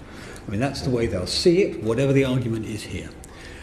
Secondly, people make the argument, well, we now know the facts. No, we don't. We know a whole new set of assertions, you know. If people are coming back to me and saying, oh, let's have a second referendum in a few years' time, once we've seen what the outcome is, that's a different argument. The second referendum today, you don't know any more facts in many respects than you did then. There are lots of assertions which could be nonsense. I mean, the latest round of Project Fear is just that. So that's in desirability terms, I don't approve of it. I think it's a bad idea. I think it will cause resentment in its own right. I also happen to think that the result will be a more firm repetition of the same result. I've met a number of people who've crossed from Remain to Leave on the basis of the behaviour of the Europeans. I've met a lot of Leavers who are even more determined about it, and I think it will be corrosive in terms of electoral responses. Practicalities. The most uncontroversial referendum we had, I think, was the AV referendum, when we had a majority of 84, was it? In the mid-80s anyway, a majority of them in the mid-80s, and it was agreed as a part of the coalition deal, so there wasn't really much scope for arguing about it. And I think from memory that took 11 months from start to conclusion. And there was no argument, no serious argument about what the wording would be, what the question being put would be, and so on. Now, a second referendum on this will be hyper-controversial. So the idea of it all going from soup to nuts in 11 months is a joke. It'll take a lot longer than that, because there will be people who will resist it. And there will be people who will argue about the nature of the question, the phrasing of the question. This time, is the government going to be allowed to say anything? You know, and so on and so on. Is there going to be preparation for the various the questions I raised earlier? There are going to be a whole host of things riding on it. I would doubt it could be got to fruition in less than 2 years. So what we're going to do, we're going to suspend this negotiation for 2 years? That seems to me to be an affront in its own right. The third thing, and that's before we even get to the question. If you get the question, let's imagine you have a three-way question. And the polling's always wrong on referendum, but let's assume it's right for a second. Polling is a three-way split. So let's say you get a 36%, 33, 32, or something like that. You've got to allow 36% to overrule 52, which is what it would amount to if it was a reversal. So you've got that problem too. How the hell do you interpret it? Does it end the question? Well, I have to tell you that if it reverses the decision, there'll be calls for the best of three. I mean, you have all that nonsense. So, I mean, it doesn't actually resolve anything, and it reignites some of the debates on a more bitter scale. But the last bit, and the reason I've really been resistant to it, is its impact on the negotiating process itself. The negotiating process, one thing has been, probably only one thing, has been universal throughout Europe, everywhere I've been. And I've been to every member state except Slovenia. Most of, and I meant to go to Slovenia, but the government fell when just about all changed when I was about to go there. Most of them a number of times. most of the big ones certainly a number of times. And the common view is they don't want us to leave. That is unanimous. There are different reasons. Most of it's good reasons, they welcome our involvement, they like our money, they want our continuing trade relationship, they don't want any risk, they don't want to ripple anything. They know we make a big contribution to the standing of Europe in the world, something it's never talked about. Europe's a bigger thing with us in it than with us not in it. And I'm not talking physical size, I'm talking standing and status and clout. So they want us in, unanimously. Now, in the event of a second referendum, what's that going to do to the sort of deal they offer? They're going to make the deal worse, because they're going to want to slant the referendum as hard as possible over towards us staying in. And so this supposedly democratic exercise will be neither democratic, nor practical, nor effective, and it will actually undermine the negotiation. So you probably get from that, I don't think it's a great idea. One last question. Do you think there is any reason on earth why the House of Commons should take the initiative finding a solution to the Brexit situation, the conundrum? Do you have any views on this? I mean, there's a lot of talk about Parliament taking control. I thought the whole idea was that we gave it to the British people to decide. But what is your judgment about all these ideas that are flying around at the moment? Mr. Chairman, as you know, I have long prided myself on my defence of the Commons, over and over again, mostly on the backbenches. It's probably the reason I've been there such a long time. And the reason for that, however, is not because we as MPs deserve special rights. It's because we represent other people. And our rights are held in trust for other people. So I would defend those rights pretty much absolutely against the government's rights, except when those rights want to be exercised against 17.5 million of our people. And that's really what seems to me to be going on here. And you have in the House of Commons, and in the House of Lords even more so, a Remainer majority. A majority of people who really would rather this not be happening. So the idea, firstly, in principle, of handing over control of this process to the House seems to me to be an odd judgment of how democracy should work. I think it's just wrong. It misses the point about why we have the powers we have. The second point is one of practicality. And you will remember, but one or two of your committee members weren't here for, the attempt by Jack Straw to get a conclusion on the reform of the House of Lords. Yeah. And the entire House of Commons, pretty much, bar a very few of our colleagues, wanted to reform the House of Lords. They just couldn't agree how to reform the House of Lords. And we went through this amazing day where we had all these different votes on every different permutation on how you reform the House of Lords. And every one of them lost. They couldn't get, and it was the best demonstration of how the House can have 1,000 opinions among 650 members. And I think you'd have the same here. You'd have the same problem both in terms of the nature of the approach, whether it includes a second referendum, whether it includes a Norway option, and so on. And secondly, at the end of it, who the devil is responsible? Who puts themselves back in front of the electorate and says, this is what I've given you, either keep me or throw me out? It's a weird notion of the operation of democracy, and as I understand it, Sarah Wollaston, as the head of the liaison committee, responded in pretty robust terms to it, and she's a Remainer. She's somebody who's a great critic of the government's approach. Well, as a matter of fact, I'm going to a liaison committee meeting this evening to discuss this very question.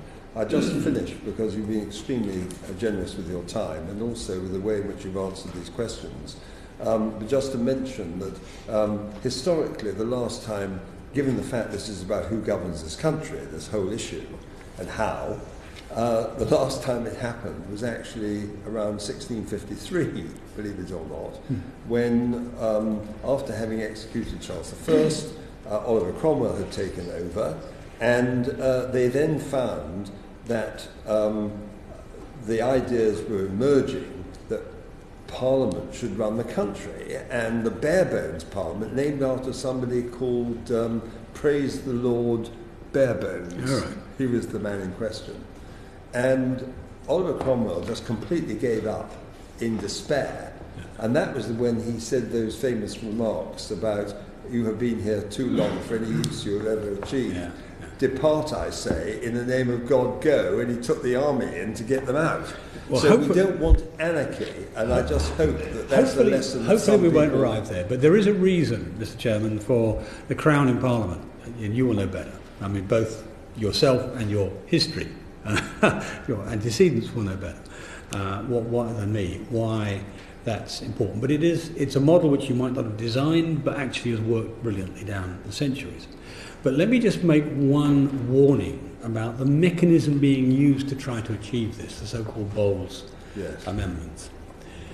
If Parliament attempts and maybe succeeds in seizing power from the executive, what's going to happen the next time a government with a significant majority gets in? It's going to continue the process started after the Irish problems at the end of the century before last, which is led 1880s, the Home Rule issue.